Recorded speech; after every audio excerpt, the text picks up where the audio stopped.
Hello and welcome to another episode of Whiskerify TV. I'm your host Jez, and here is what we got for you guys today. So a few days ago I did a tasting of the Knob Creek Single Barrel Reserve with my mate Nick from Ohio in the US. Aperture by Volume is his Instagram if you want to check him out.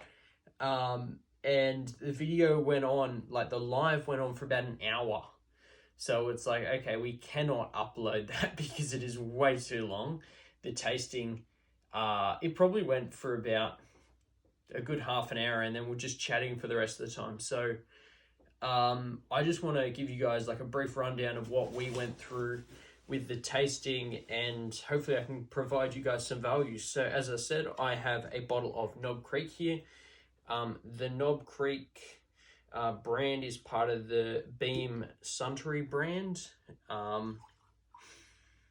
The Knob Creek bottling comes from... Clear's being noisy again. So Knob Creek comes from Claremont, Kentucky. And it's bottled in the same place they make Jim Beam at the American Stillhouse. So it's a huge operation they're running there. It's part of their 4 premium brands that they handle in-house: Booker's, Baker's, Basil Hayden's, and the Knob Creek. So the Knob Creek came around in 1990, I think, to the 2 or 6, I can't remember, something like that, but it's aged for 9 years until they ended up dropping that from the labeling. I believe it's on this one, so it's made its way back, but back in 2016 they dropped it from the labeling, saying that, you know, they can't guarantee the age because their warehouse was just so big.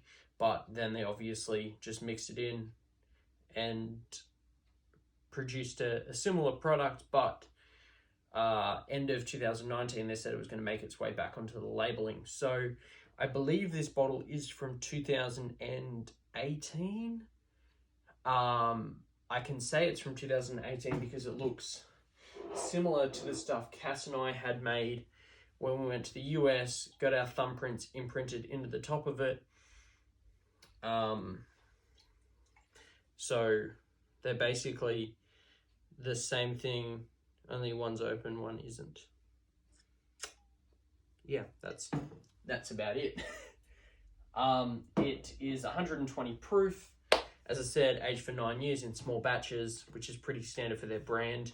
But the entry level for these guys is 9 years. So that, I guess that's enough about Knob Creek and their history. I'm just gonna hook you into the tasting. So I have tried this stuff before. I got to try some of this stuff when Cass and I went to the Knob Creek distillery back in 2018. Got to bottle our own, as I showed you guys, and we got to actually taste, well, you know, I got to lick the barrel, I guess, that they dumped it out of. So it was absolutely delicious, great stuff. So yeah, I'm just going to hook in now and tell you guys about it. So on the nose, and getting a lot of sweetness there, and a lot of oak. It's made in American white oak casks and chard. So, you know, we're going to get a lot of oakiness in there, charred deliciousness.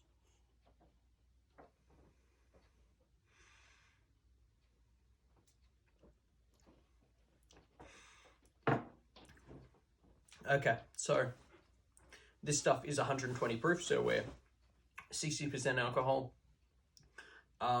Just sampling it there, and I'm getting a lot of sweetness, brown sugar. I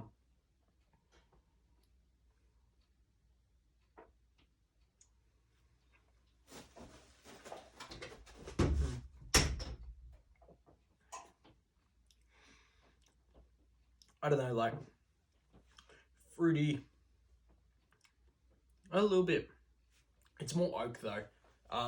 It's just heavy on the oak char. Obviously, it's been in the barrel for 9 years, and it's been charred, so you're gonna get all that smoky, all that heavy flavor out of it.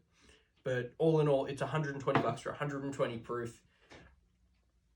Like, you can't go wrong with this stuff. I think it's absolutely delicious. It's well worth the price point in Australian standards. That's if you can get your hands on it, because not many people are carrying it. Ooh, I actually just noticed there is 2 differences between these 2 bottles. What are you doing? You're special. The 2 differences between the Australian and the American stuff is the American stuff has an extra 50 mils in it. I thought one was darker for a second. Yeah, so the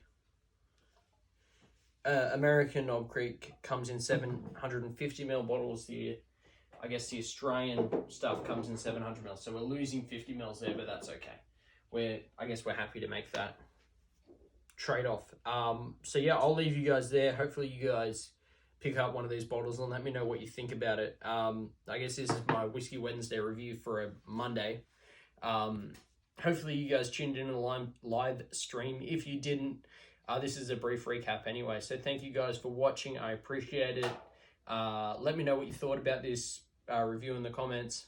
And if you're not following me, give me a follow. I got a few more days left on the on the virtual whiskey tasting as well. So let me know what you think about that. Stay thirsty, Australia.